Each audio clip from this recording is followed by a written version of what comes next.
Hello, everyone. I'm Alan Beaulieu from ITR Economics. I'm filling in for my brother Brian this week for this edition of FedWatch.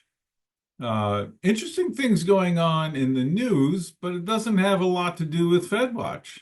I mean, if you're following the China things with our imposing more restrictions on technology going to China and China responding with stopping needed material and minerals from coming to the U.S. that have to do with semiconductors and EV batteries and such, you might think that's kind of what's the Fed thinking?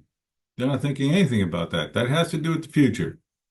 And its impact on the future is yet to be known. We'll know more as we go along. The one thing that does come to mind that happened recently is the job number that came out for November. 277,000 jobs were added.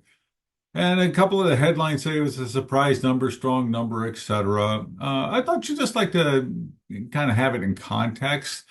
The rates of change are still in phase C, slower growth. It is a record high number of people working. And the increase from October to November was okay, slightly milder than average. So certainly not impressive, not one of those numbers that you went, wow, where did all that come from? It was pretty much as the economy's been going. It's going okay, but not great. So what does that mean? It means that when we get to the December Fed meeting, uh, still likely to see some minor decline in Fed funds rate.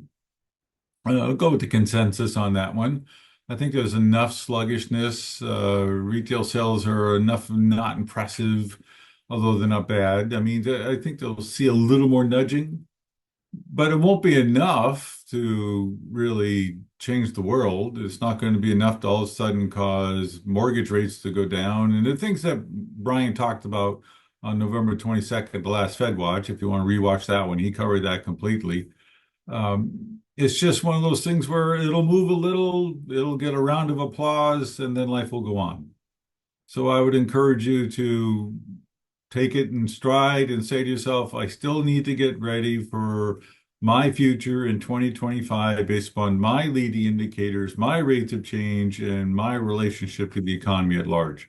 For some, that'll mean it'll be a good year. For others, it'll mean it'll be an off year. So I can't give you generic advice.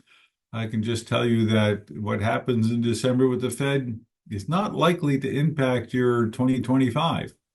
We may get more in the future, but in the near term, just smile, say Merry Christmas, and off we go.